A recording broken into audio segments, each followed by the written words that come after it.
Welcome all. If you sign up for this webinar, we're going to be talking about adult SEL and particularly focus on the work that Santa Cruz County Office of Education did this last fall, organizing a community of practice to bring educators and administrators together to develop their own SEL skills. And I'm so fortunate to have with me today Suzanne Denham and Alicia DeRoyo. They have been an integral part of those communities of practice.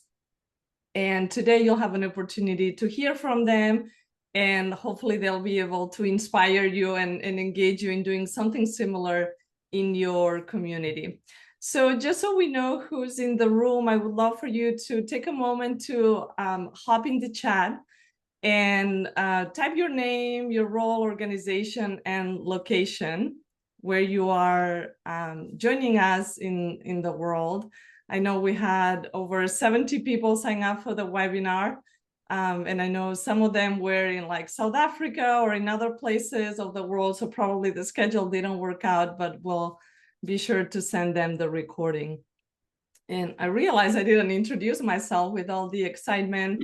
I'm Dr. Lorea Martínez. I'm the founder of Heart in Mind, and I'm a former special ed educator. I've been in education for over 20 years, and for the last 10, my work has been really focused on social emotional learning.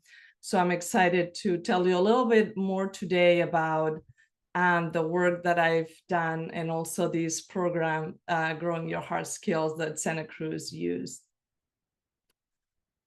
All right, so we have people from Tucson, from California, Lawndale, Los Angeles. So welcome all. And we have someone from Santiago, Chile. Buenos días o buenas tardes. Un saludo. Excellent. All right, so I want to bring this quote to share with the group. And if you know the work of Dr. Robert Roser, he is a professor of caring and compassion and human development and family studies at Penn University. And I was fortunate to attend the Castle Conference last year in Atlanta. And he reminded us that this idea that it's a secret in plain sight. We teach who we are, not just what we know. And sometimes when we talk about like educator development and what are the areas of expertise that educators and pretty much anybody who works in education serving students or adults, we need to have this area where we can model and practice social emotional skills. And that's really what we call adult SEL, the capacity of the individual to have what sometimes I call SEL fluency, being able to know what those SEL skills are and be able to intentionally practice them on their everyday. So just to get a sense for how is the world of adult SEL in your organization, we would love to know, if you think about it from a scale of 1 to 5, 1 being there's no focus or no implementation, there's nothing going on in this at this time in my organization, to 5, you have a high focus, you have something going for teachers. Tell us in the chat, where is your organization on this scale? So we have a sense for how deep to go, or how much to tell you about the work that we have done.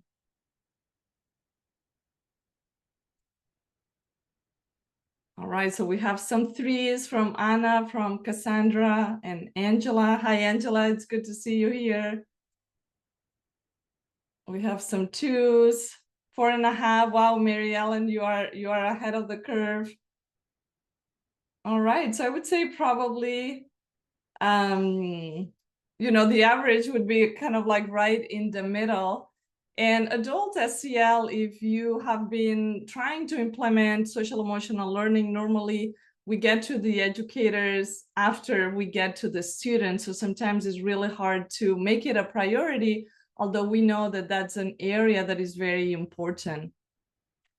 And just so you have kind of like a refresher, I would say probably many of you live in the world of research and practice, but just as a reminder that when we work on educator well-being, we know that we are supporting the commitment and the motivation that educators have to stay in the classroom.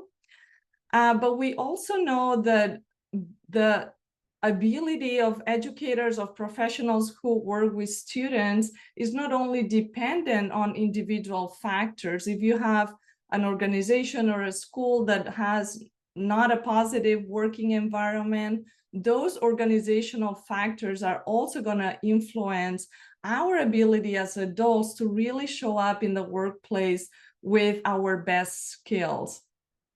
So although in the work that we will be presenting today, we are focusing on building the individual capacity, we cannot disregard the organizational and also broad societal factors that can impact educators' ability to really show up in the workplace. And then the final point that I want to make is that we know these interventions work, and they work not only supporting the growth of the particular individual skills, but also we know that when teachers are calm and grounded and they have a toolbox to manage the stress and the emotional toll that teaching takes on them, when they have those tools, the student outcomes increase and also the classroom environment improves. So I would say up to this point, maybe we didn't have this research, this data, but today we know that these adult SEL interventions do matter and do have an impact in our schools and in our organizations. So moving us on to what we did in Santa Cruz and what are the skills that we help teachers develop. What you see here is the Heart in Mind model. This is a model that I created with a background in pedagogy. And after 10 years being helping educators and schools with SEL implementation efforts. And I created a model. It's called the Heart in Mind model. And as you can see here, HEART is an acronym that identifies 5 essential social emotional skills. And if you are familiar with the CASEL 5, the 5 dimensions of SEL, these hard skills are aligned to CASEL's model. And I won't get into each one of them, but mostly they cover self-management, self-awareness, social awareness, empathy, and also responsible decision making. So these are the skills that educators in Santa Cruz were trying to develop, like learning more about what each one of them means, and also practicing tools to support their growth. So, and after I published Teaching with the Heart in Mind, which is the first time that the full model was shared with the public, I realized that for schools and organizations that wanted to support that adult SEL, they needed a tool. And this is this course, this program, Growing Your Hard Skills, really came out of the need of the field to provide a tool that organizations could use, almost like a curriculum, something that they could use in order to support educators, where they wouldn't have to recreate or come up with all these different activities, and also in a way that was research-based, right? That the model and the tools that were provided were based on research and packaged in a way that would be developmentally appropriate even for adults. So the course, you can see here on the slide how educators would move through different modules. And this is all online. So the educators who participate in this course access these 7 learning modules, and 5 of them are focused on each one of those skills. And each one of the modules has 1 or 2 tools that teachers use in order to practice. So it is a course that is taken not all at once, but ideally you would take it over a period of time. So you have an opportunity to really practice the skills and the knowledge that you are learning as you are engaging with the course. And I'm because there's a part of my heart that is based on research. I included a pre and a post assessment, and Suzanne can tell you more about the findings that we had with Santa Cruz. But that really helps, not as a piece of judgment. I think administrators sometimes are worried about how this work will make people feel bad, but really we are using this data as a way to say, these are some of your strengths. And if you discover that there are some areas of growth for you, that you can use that, going back to your strengths, to say, how can I pull my strengths in order to work on some areas that may be more difficult? So definitely we want to emphasize, and this is something that we talk to educators about when they look at their scores, to really emphasize, oh, what are the things in my life as an educator, as a principal, as an administrator, that I'm already doing well, and how can I use that in order to improve other areas? And then finally, just to tell you a little bit about what is the model of learning behind this course. It really follows this cycle that starts with learning maybe a piece of information, maybe it's a particular skill that it's new for you, and then having the opportunity to practice through those tools that I mentioned are included in the modules.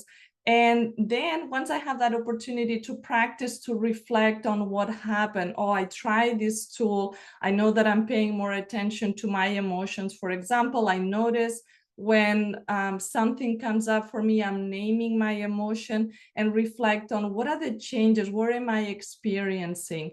And this cycle of learn, practice, and reflect really lives in the background of those modules to allow educators the opportunity to not put things on the side, but really with the final goal that these tools and these practices will become part of their repertoire, really, to how they show up in the classroom, how they treat themselves with compassion, all those things. So the life of the course really helps them to engage with that process several times. So by the time they are done, those practices are really part of their teaching with themselves, but also in how they relate to others.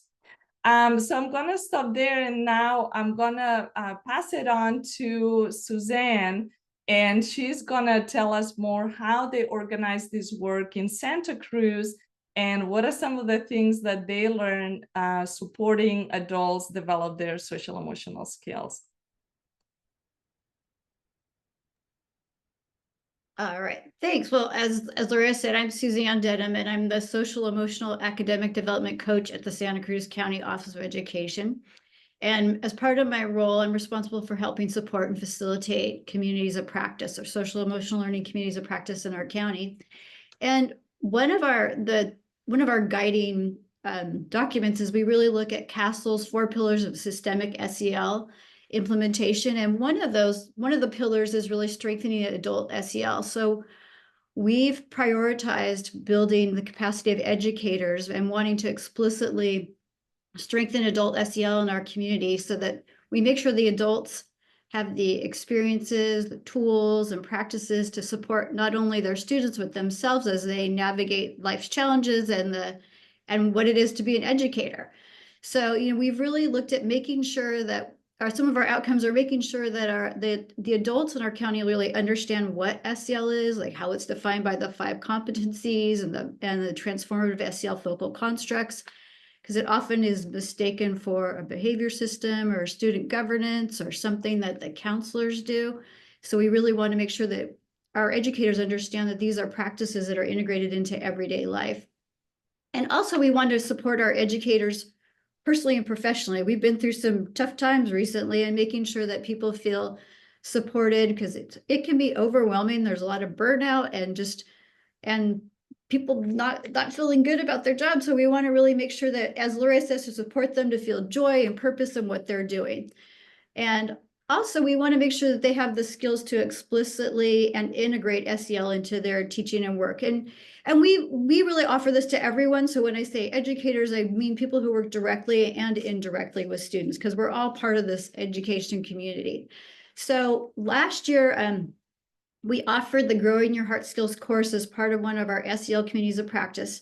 We had 28 educators that originally signed up. We offered it through any of our districts and community partners. So we had teachers, counselors, TOSAs, teachers on special assignment, coaches, administrators, other community partners who joined us. It was really a diverse group with people who are new to education, first couple of years of teaching, all the way through people who had 20 years plus in education. And one thing that we note that it was voluntary participation. We offered this and people could choose to sign up if they wanted to. So kind of to give you a little bit of history, maybe we could go to our timeline of how we came to this. As part of our county offerings for social emotional learning in the past, 2 years ago, we offered, about 3 years ago, 21, 22, we offered a community of practice for social emotional learning that was sequenced throughout the year. We met about once every month.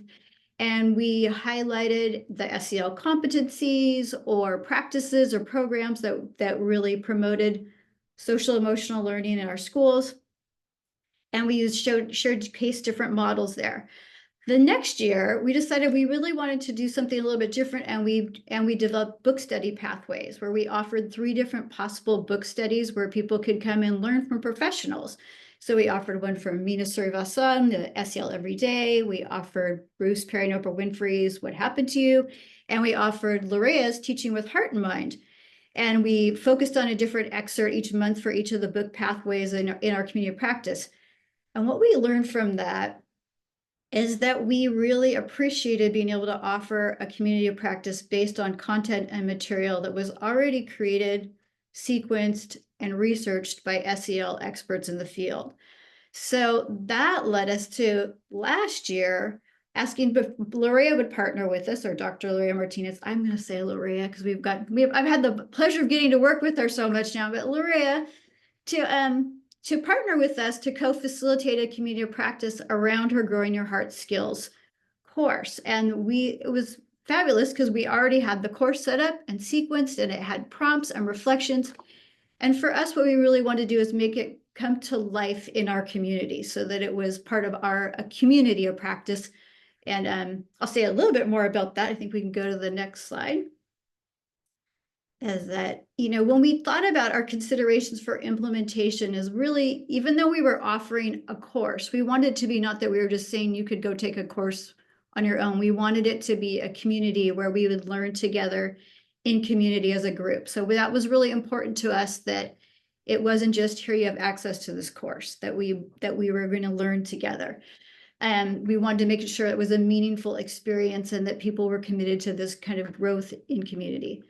And secondly, we wanted to make sure that it was, I'm going to say doable first off, and engaging, that people would want to join us, and that they had the time and space to engage with the course. And so we wanted to make sure that during our community practice meetings that we were actually engaging with the content material at that time. So people had time to look at their videos in the course, have time to reflect on them, and plan for how they were going to implement or try out the tools. Because we're learning tools for life skills right then and there, and they were really easily applicable. So we wanted to make sure people had that space. And also to maintain attendance and to build capacity, we wanted to make sure that people were internalizing these practices. As Lorea was talking about the learn, practice, reflect cycle, we wanted to make sure that there was time for that and to share and engage with that while they were in the community practice sessions. So we offered a monetary incentive or award if they attended 7 of the 8 sessions, if they made sure they completed the course as we were going through the course, and then we're willing to create a capstone presentation that they then shared with colleagues to really help them build capacity in our communities, share the wealth, and really internalize their learning. So that was also great for us. And really important to us, we wanted to make sure that we were creating authentic connections within the course, that we were inviting people to come as they are, as learners, as their imperfect selves, so that we could learn together. And we let them know that it was going to be a very personal journey, and it was. It really brings up our own life skills, and we made sure people understood that and encouraged them to really fully engage. We use the 3 signature SEL practices at every meeting, making sure that we provided time for a transition, a little grounding time for transitioning to the meeting, a connector where we could share, and we often reflected on the practice from the previous week's learning, bringing the group together and sharing how it had gone. Then we used varied and engaging structures within the content part, and we always closed with a reflection on our learning or an intention for how we were going to apply what we had learned. And as facilitators, and I need to say that I've co-facilitated also not just with Lorrea, but also with Robin McKean, who's my partner, colleague, and friend, who also did an awesome job of co-facilitating with me. That we made sure that we shared authentically and deeply as well, and making sure that we modeled, like, we all have struggles in life and challenges, and that these are tools to help us deepen and expand our own capacities. So that was also a priority for us to really bring it together and be personal that way. We also as making it local, we wanted to really make sure that we got feedback consistently from our participants, and that we were able to address the feedback. One thing we did is we had this was a great suggestion from Lorrea, that we had a Google form that was available that people at any point could ask us a question or say, could you address this during the COP? They could do it anonymously, or they could identify themselves if they wanted us to talk to them. We also offered opportunities to meet with us one-on-one and address any part of the course or questions that came up, because it really was a personal growth and learning journey. So that's kind of like our big considerations, like making sure that we had it was a community, making it doable, and making sure that it was authentic and engaging, and we were building relationships and trust and skills as a group. And then if we go to the next slide, this is how we set up our community practice. And I want to say that it was 8 sessions over the course of 10 weeks. And that we made sure that everyone had the schedule and understood how we were going to be working through the course together. And 1 week we would meet with Lorrea, and Lorrea would do a deeper dive with us in the content and the materials. She might supplement with some research or other information that wasn't directly in the course but supported our learning. And on the other alternate weeks, Robin and I facilitated, and we made sure we had time for reflection for the content that was learned and the tools that they were applying. We would watch videos together, and then we would also make a plan for how we were going to apply tools. And really, I say the videos are part of the course. They're amazing videos. They're amazing tools. They're great. So we wanted to make sure people had time to watch the tools watch the videos while we were together. That was twofold, that we were making sure that people engaged in the course material while we were together, using that time. And also it allowed them to be able to talk and discuss, making sure they were able to discuss what we were learning together. Like they got the course material covered, and they could engage with each other. And it really primed the pump for a whole group sharing and getting prepared to talk about how you might plan for authentic application of the tool. Like you might go like, hey, I just had this, I had this weird interaction with a colleague this week. I'm going to use this particular tool to think about how I might have been feeling, what were the underlying causes, and what my colleague was feeling. So it was really an opportunity to plan for how we were going to learn together and try things out, and then come back, as we said, and reflect and share together. So that was really important for us. So we also just made sure we looped back, like our connector almost every week, as I said, was looping back and reflecting. So we were continually internalizing learning, and people really, we didn't need a lot of content to engage. There was enough there in people's life experiences to really bring the course to life and bring this group together. And it was fabulous, like I said, having an established content and researched materials that were great. We just made sure that we held space for people to go through their own process and really listen together and do a lot of sharing. We did a combination of whole group sharing and then a lot of breakout groups where people had time to go deeper and be a little bit more intimate with each other.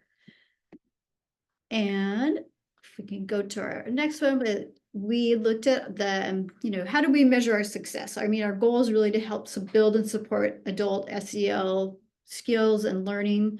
And as Lorraine said, there's a pre and a post assessment, and we could see that everyone in our group grew overall in terms of the five heart skills. And looking at those, there was growth there.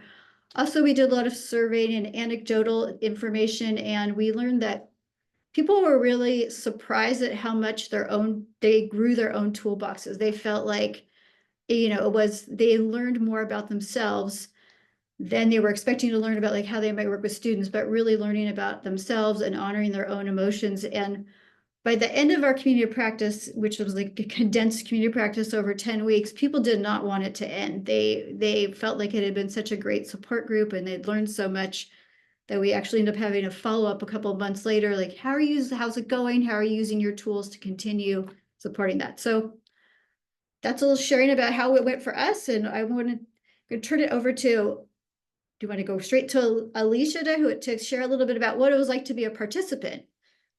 Yes, and I just wanted to add that I mean the community of practice was so successful that we are actually starting another cohort this afternoon. That's our first session. And I mean, Suzanne, maybe you want to talk a little bit about it, but I think that 40 people sign up for this community of practice. So there is a need there. People are thirsty for this kind of meaningful connection and this meaningful space. So Suzanne, do you want to say a couple of words about that? Yeah, I mean, yes, I definitely it was so successful that we had people ask, afterwards, are you going to do this again? Can we participate? We have a handful of repeat participants, including Alicia, who's going to do some co-facilitation with us this year. That there is a need for it, and we have even more people, and we are encouraging anyone connected with education. Like, we have a team from our business department who's coming this year, and I find that to be fabulous that we're growing within our own County Office of Education, our adult SEL, so it just ripples out. So yes, I think we're continuing on. We're doing it again. Awesome. Thank you, Suzanne. So now we want to pass it on to Alicia, and she was an amazing educator. She's an amazing person.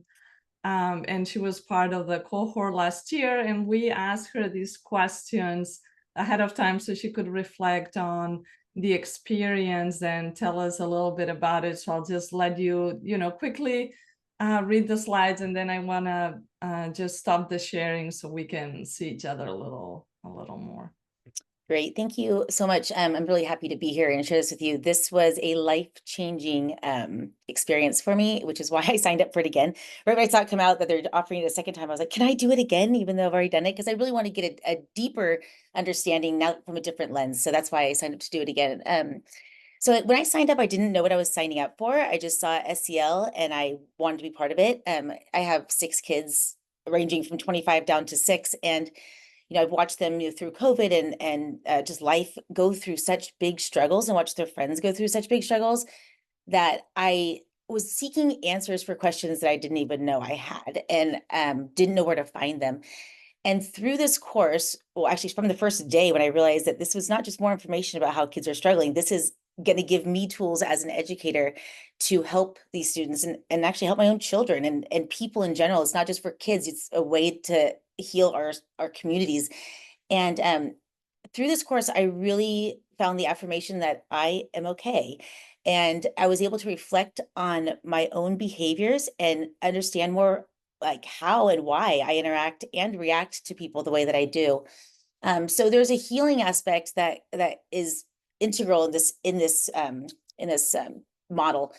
And so, like Gloria said, we're all craving a network of support. We want to help our students, and that's why we're in education. And being able to reevaluate your role as an educator in the 25 years that I've been teaching, I had never been able to look at my role with such importance as I did after going through this course. I have tools now that I can help my students. I can identify where they're at and why they're acting the way they are. So they're not just misbehaving because they're bad kids. There's something going on with them, and I'm able to help them stay present and talk about like the honor your emotions part. Like, how are you feeling? It's okay to feel that way, And when they feel safe and when we have the tools to help them, come back, then they can learn. They can't learn if they're in that heightened place. So that was really valuable for me as an educator. And I would say that huge takeaway from this, she's got the acronym, the HEART, and the first one is honor your emotions. And this seems like such a simple concept, but it's really not. I mean, we go through our day as adults feeling so many different things, and sometimes we keep it to ourselves because we shouldn't be feeling that way, but really you should be feeling the way you're feeling. That is your truth at that moment, whether it's right or wrong. And so being able to say, I'm okay for feeling this, and then to go deeper and say, why am I feeling this? What is it making me do? What is it bringing up? What's the trigger? Like all these different pieces that we don't look at when we're going through this emotional wave. And then you have the control, you take the control back and you realize that your emotions don't define you, but they are a very important part of you and of why you do the things you do. One of the things that, that was really powerful was these workshops or these weekly meetings were an hour and a half long. And at the end of the hour and a half, we were always, all of us, they were like, no, we need more time. We need more time. It was so powerful and it flew by. And when it ended at the end of the 8 weeks, we seriously were like, can we just do one more week? I know as, an educator, our time is so valuable. And if we're going to commit to professional development, it better be something that we can use right away. And that's really going to have an impact. And this was another piece that I really appreciated about this was that I could leave the session, I could walk out of my office, and here's my family. And now my poor husband became a little bit of my personal guinea pig, but I could put those skills into practice right away. And something that just happened, my brother passed away last week, and my little kids, my littlest two, the 6 and 8 year old, were really struggling, and they were really close to him. And so when they came to me with they couldn't sleep for several nights, and they were crying and they were feeling these things, but they didn't have the words to verbalize what they were going through. And I was able to really slow myself down to their pace and ask the questions, how are you feeling? And let them know that it's okay to feel all these different emotions, even especially at that young age, and offer them some, some words, some vocabulary to attach those emotions. That I will say, last night they slept the whole night through, no problems, and just felt really at peace this morning when they woke up. And just having that ability to communicate what's going on with and seeing kids as people is just so powerful. It really helps. Well, it helps all of us, but it's necessary. It's so needed. And this this is a must do course. I mean, you have to be part of it. That's why I'm signed up for the second round. I need to dig deeper. There's so much that we as adults can learn to heal ourselves and therefore carry out and help each other. I mean, in our adult relationships, in our families, in our classrooms, and with our coworkers.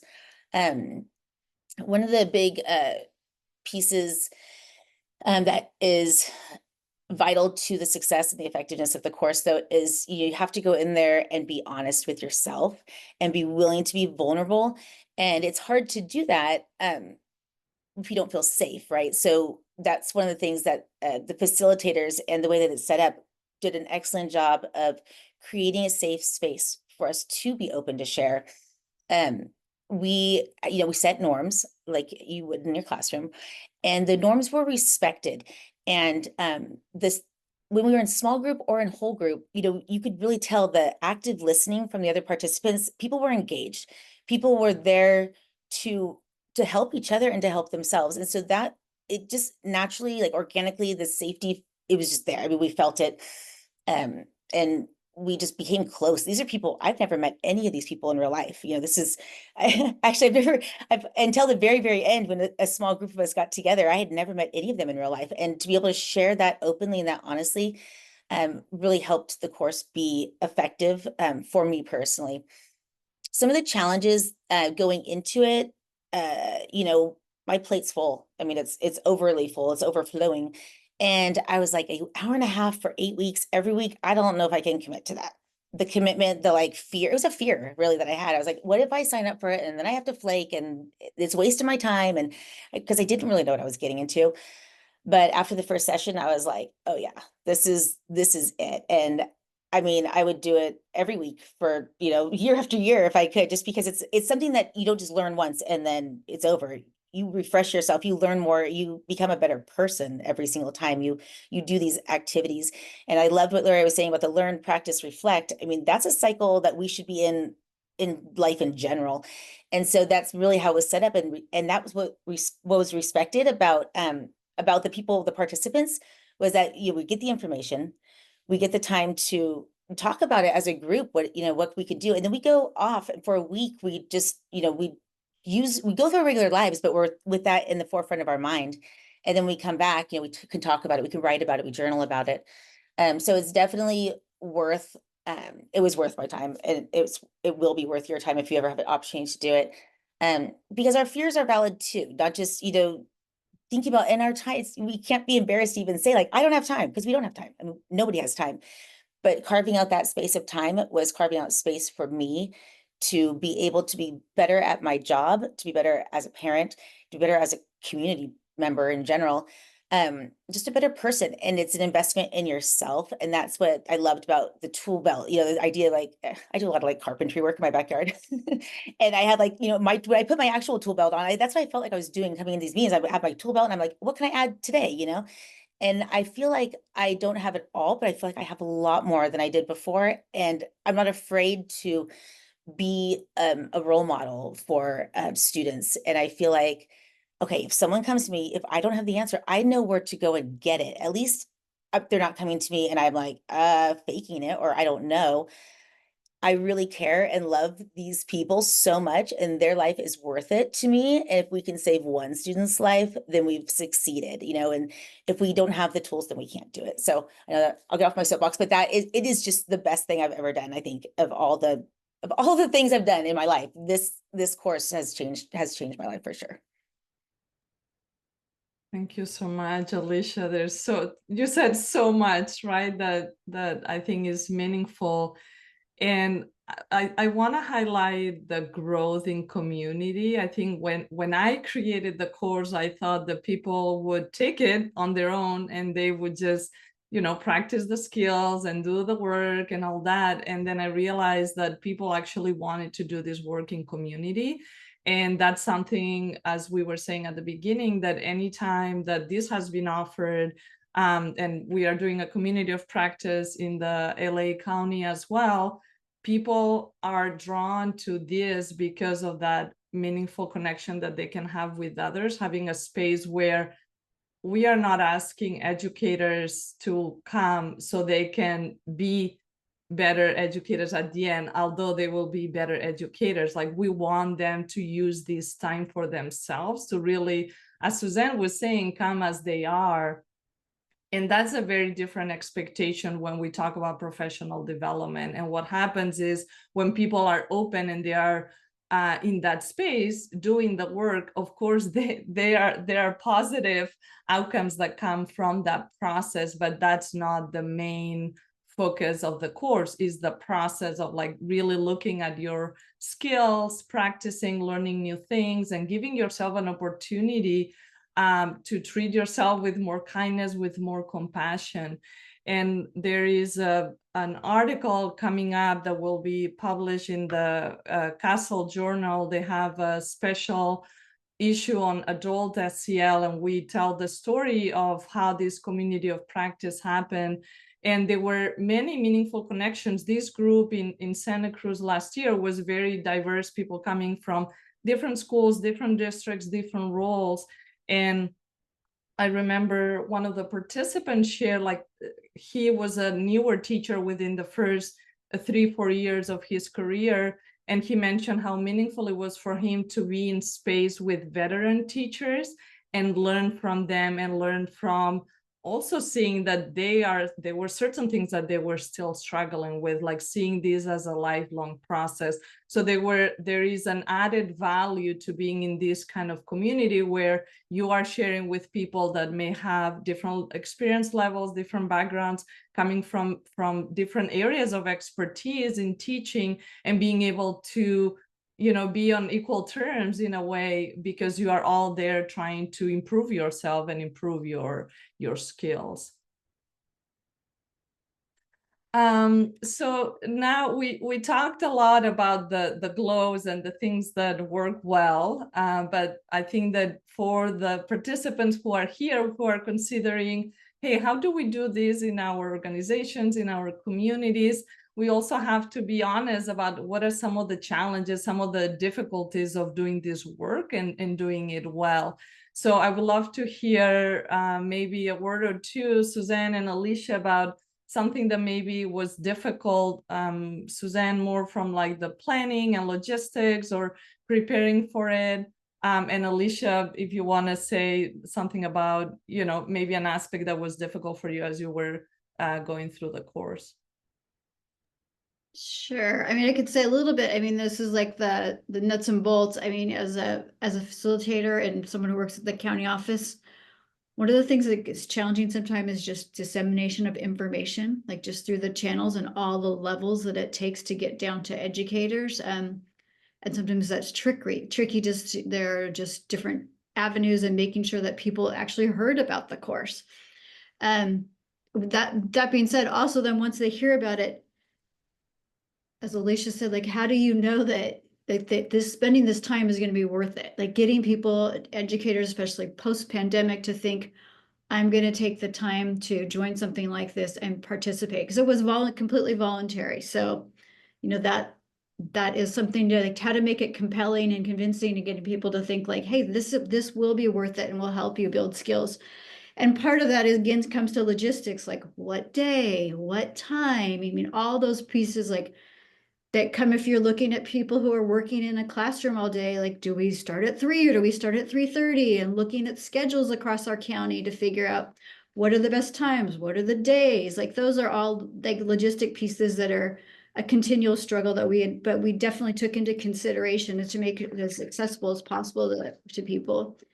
And then, you know, how do we keep people there? And part of it was once people got into the flow and they knew that we were going to continue to do this learn, practice, reflect cycle, I believe it set up an established practice that there was some accountability, that you needed to come prepared because we were actually going to have the conversation. And I don't think it was hard to do that. But I think, you know, as we've said, like people were ready to try these skills, but they knew that we are actually going to talk about this and how it worked. And they came to look forward to that piece of like, oh yeah, I want to be ready so I can engage in the conversation there and share my experience.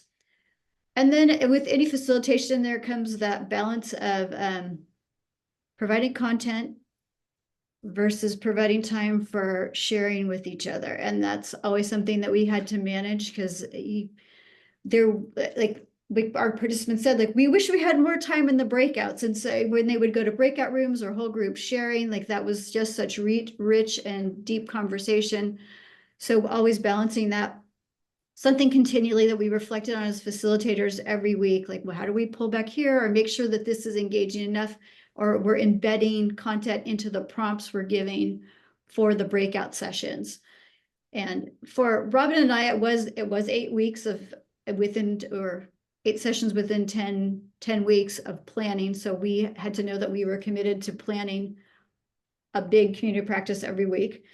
Once we got our flow down and we understood how we were interweaving the course content with the structure and our flow, it became easy. It just took time. Like, oh, here's our framework. Here's how we do it. And if anybody's interested, I'm always happy to share that with you. Like, I mean, we just made it so it became an easy flow to just put the content in and make it a course come to life in a community. So that was, I mean, those are some of the things from our end in terms of developing the facilitation, and just making that we also, you know, within the course, making sure that we were honoring people's experience and their feelings and their emotions, because a lot came up, and taking time and having the space for that to just, you know, really validate what people were experiencing and their efforts. Like, I'm going to try this out, and like, oh, this didn't go so great, but here's how I might do it differently. Or what do I do if I'm with somebody who doesn't have a big emotional intelligence quotient, that don't like, how do I handle this? Like, those were all things that came up in the course that were really meaningful.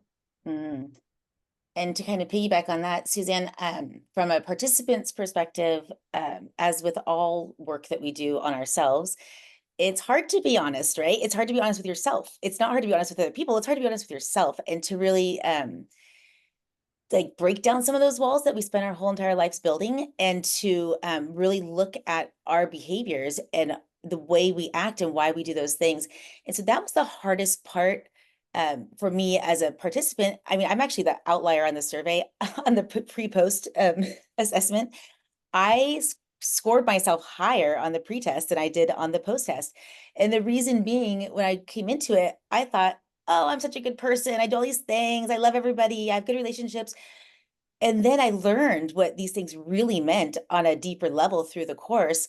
And I thought to myself, oh, wow, I didn't do those things that I thought I was doing. I didn't honor other people's emotions. I wasn't as empathetic as I thought I was, because I learned what it actually meant to be those different pieces and to have those honest conversations. And I hadn't thought about those things, not because I was not wanting to be a good person or a good, friend or a teacher, just because I didn't have the knowledge. I didn't know what you don't know, what you don't know. And so when the post assessment came, I really felt like I was answering each of those questions and I had data to back it up. Like I know now that I score myself here, and I can honestly say I believe I'm there because, and here's the examples of that. So that was I think that's the hardest part about being a participant, is knowing that there's going to be emotional times. There's going to be times when you're like, okay, wall's coming down and I've had this wall built for 47 years and now I'm going to like let it go. That's hard. But once we got, once you have that, safety and that sense of caring and having other people care about you that you've never even actually met, and having the tools to help each other work through it, that's, becomes, the challenges kind of like wipe themselves away and you look forward to the next wall coming down. Thank you, Alicia. Thank you so much. And something, Suzanne, I can't recall if you mentioned, but you created this financial award for educators who completed the course.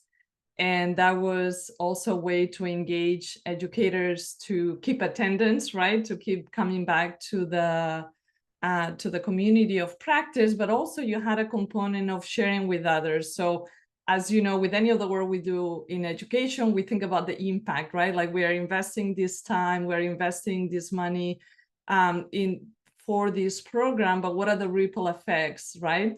And Suzanne, maybe you can talk about like what was the final project that participants had to do. Well, we wanted to make it we wanted, first of all, make sure like share the information and build capacity in the community and help reinforce the skills.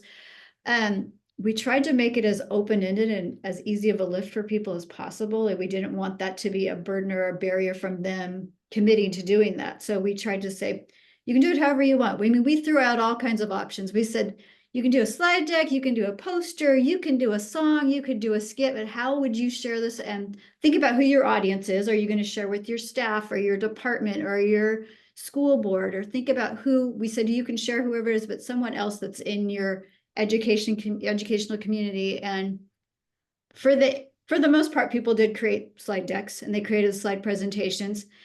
Some of them went really elaborate, really deep, really created a lot with videos, like Alicia did an amazing one with it. Some people just, like they went over, like, here's how it's really changed me or impacted my life. And one thing we did ask, though, is that if we could have a copy, if they were okay with that, and we posted those presentations on our county office. They're part of our social emotional learning wellness website so that other people can see them as well. So not only did they share, the participants share with their community, but we made those available to others. And then we had a couple of people actually come and present their projects, their capstones at our countywide counselor symposium. And they share what they learned and how it's impacted them as educators and how those skills continue to ripple out to their students and other people they work with. And we got amazing feedback there. People told us it was one of their favorite breakout sessions at the counselor symposium for all time, because they said it was just like really getting to hear about how these applicable building skills for the adults and getting to share those with their students. So we tried to make it so that it was, again, we want it to be doable and engaging and meaningful and share what we've learned and reinforce learning as teachers. Yeah. Great. Thank you for sharing that. And now we want to give you some time to ask any questions or share a wondering that you have. we have a little bit of time, so if you have either you can put it in the chat, or if you want to unmute yourself, I think we have a small enough group that you can feel free to jump in and ask any questions to any of us. Yeah, hi, Susan. I just had a quick question about the sources for the stipends and whatnot. Did you use CalHope funds, or what was the way you funded the teacher stipends? Oh, as a CalHope person, you may know this is a convoluted question.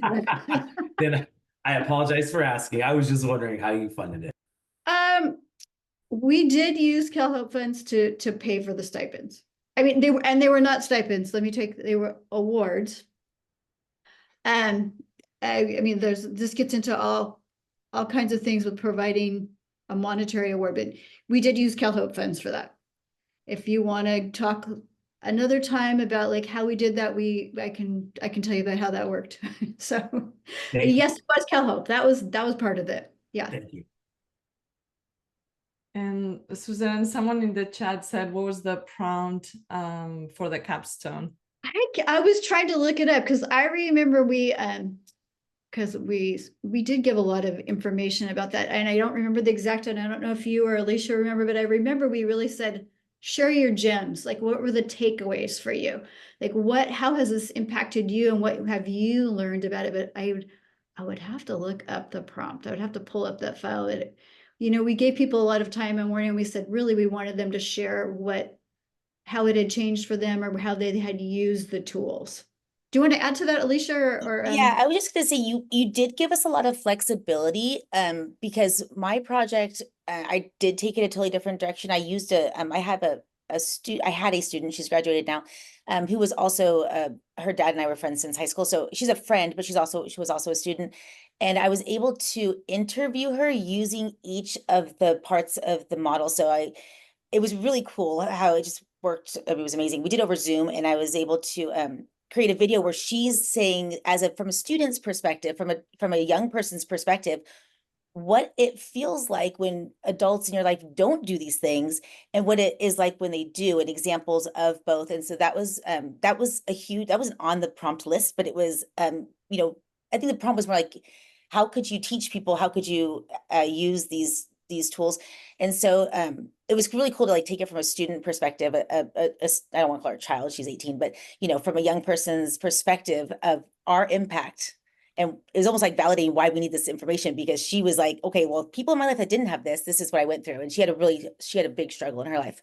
And so it was really powerful to do it that way. But you really gave us freedom. And I didn't even know there was a stipend. I'm just saying, I did the class without knowing until the very, very end. I was like, wait, there's an award attached to this? I had no idea, but it's that valuable. And thank you, Alicia. And there was a question from Priscilla, who's going to be starting this afternoon, if I included culturally affirming practices and identity. And I would say that in the model, it is all across the skills. That's something that we talked about it specifically during the breakout rooms and during the whole group sessions. And this year we have implemented something new, which is we're going to give participants the chance to join affinity groups for some of the breakout sessions. So if they want to get together with, I would go with the Hispanic folks, that would be my choice. Or if someone else wants to go with, their white colleagues or African-American, that they have that opportunity to do that, because we know that it's important when we talk about our emotions and emotion regulation and our experiences to be able to do that. And before it gets too late, I want to share, as we are just a few minutes away, our contact information. So you can reach out to me if you have questions about the program, models of implementation. I've also implemented this course as a school-wide implementation model. So all the educators in a school participating together as part of their professional development. And I can tell you more about pricing. And then if you have questions about how to organize, how to work out the details of a community of practice, Suzanne has very generously offered to be a contact information. So if you don't have our email addresses, just take a quick snapshot of this slide so you have that for later. And then Suzanne, if you want to close us off. Well, I'd be happy to there. So just as we close out, just thinking of based on what you've learned in this session, what is one concrete action you can take to support educator well-being in your school or district? So if you think about that, like, what is this brought up for you as you think about it? And then it's always interesting when we hear something and it sparks an idea or like reinforces how I might do something differently or something else I might want to take on. So you can share in the chat or just feel free if you want to unmute and share out loud. That's great too.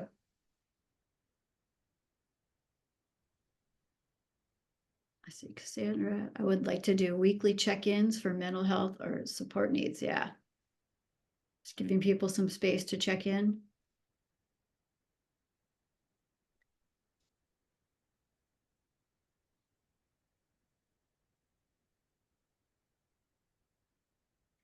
Mary Ellen's actively planning our SEL COPs. We're going to be using this model. I'm happy to share with you, Mary Ellen, like what we've done. And, you know, we've spent the time now to create it. I think that's one of the things that, again, just like as Cal Hopers, for those of you who are involved in Cal Hope, like just us being able to share resources on what's been successful in our counties is great because we don't all need to keep recreating the model here. And weekly check-ins, pointing them to resources that apply to their situations from Jade. I would like to add that one thing that I've been trying to do is if somebody, even if it's like the grocery clerk, or someone asks like, how are you? If I'm going to ask that question to somebody, I want to be ready. I need to be ready to actually stop and listen to what, not everyone's fine, you know? And so like to be able to like, okay, I'm mentally, if I'm going to ask someone a question about how they're doing, I need to be ready and prepared to be actively engaged in their response. And so it's hard, but it's kind of a fun little project to try. Yeah, actually, that's like honoring their emotions and applying empathy and being ready for that. Yeah. And Libby said, I've used Loria's book for my teacher training program, which is fantastic. Yeah. Like I said, we did the book one year and that prompted us to go even further with this really engaging with the course. It was great.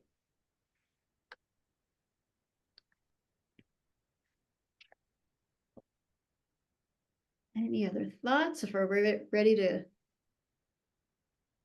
Yeah, it's a rock and roll. Well, thank you, everyone. Thanks. And just like, I know I'm like Alicia, I'm like, it's fun just to think about how we might continue to do these practices and how to share and what we can do to support each other as humans in this world and humanity. And it just, that's always like our big overarching goal in education. Like, how do we help build a society that feels good and where people can thrive? So Absolutely. Thank you. Thank you so much Thank for you, joining everybody. us. Thank you, Byron. And for those of you who asked for the slides, we'll send those over and you know where to find us. So keep in touch and let us know what you need. Hope you have a wonderful day.